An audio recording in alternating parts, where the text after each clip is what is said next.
We'll start with the ones that were surprising and work our way up to the most insane prison escapes. Pascal Payet. In 2001, a French criminal named Pascal Payet was locked inside a high-security prison in southern France. The prison walls were tall and the guards were always on alert, so escaping seemed pretty impossible. Not for Pascal, though. One afternoon, a helicopter suddenly appeared over the prison complex and began descending directly into the courtyard.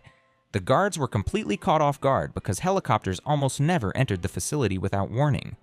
By the time anyone realized something was wrong, the heli had already landed and Payet had ran across the yard. He climbed aboard and the helicopter lifted off seconds later.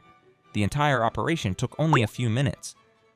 Eventually, Payet was captured, which would normally be the end of the story, but he clearly thought he was playing GTA because a couple years later he escaped, once more using the helicopter strat, was recaptured and sent back to prison again, and then used the helicopter strat for a third time to escape in 2007. John Dillinger. In 1934, John Dillinger was being held inside a jail in Indiana that authorities proudly called escape-proof. Yeah, right. That title didn't last long because while sitting in his cell, John began carving a piece of wood into the shape of a pistol. It wasn't fancy at all. In fact, it was basically just a block with a handle.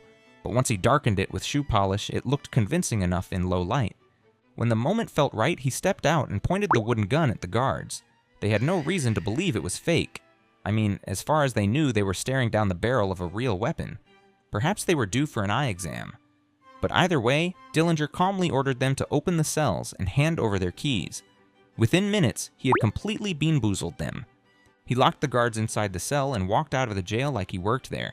Once he got out of the prison, he spotted the sheriff's car sitting nearby and the keys were still inside, so he got in, started the engine, and drove away. Billy Hayes.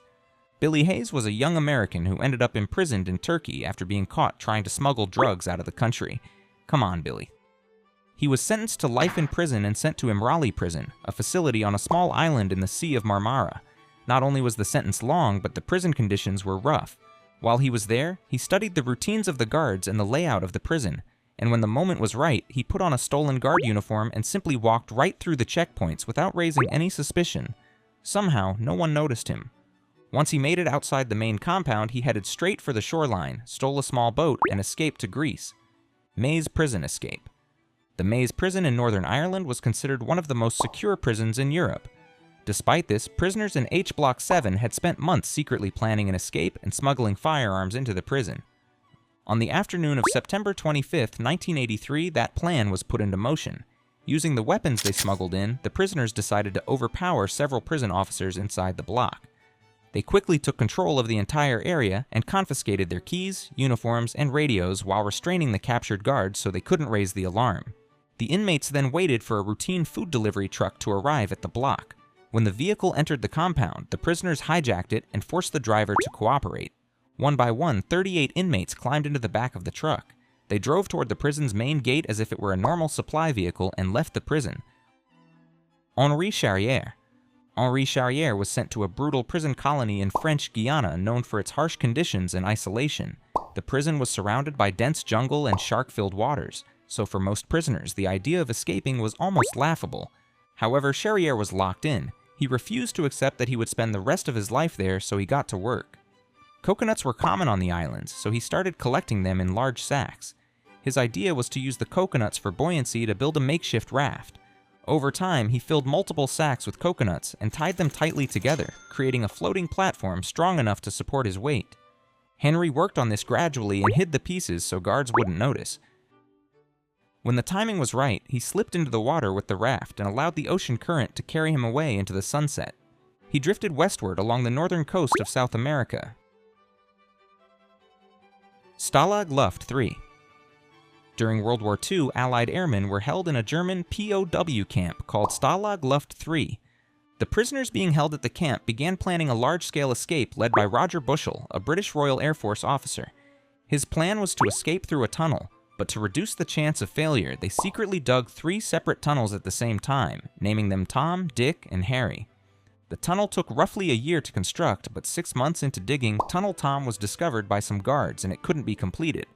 Around the same time, Tunnel Dick had to be abandoned when German authorities expanded part of the camp directly above it.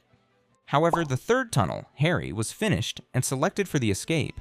I mean, they had to select it. They literally had no other choice. So, on the night of March 24th, 76 prisoners crawled through the tunnel one by one and escaped into the night. El Chapo. When El Chapo was locked inside a maximum security prison in Mexico, officials believed they had finally contained one of the world's most powerful drug lords.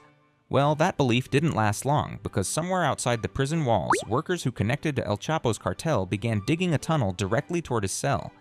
The tunnel stretched more than a kilometer and included electric lighting, ventilation systems, and even a small rail track with a motorcycle mounted on it. The builders carefully calculated where the tunnel needed to emerge, so that it would line up with the shower area inside his cell. One night, the floor beneath that shower opened and a ladder appeared leading downward. He climbed inside, stepped onto the rail bike, and rode through the tunnel until he reached a construction site far away from the prison.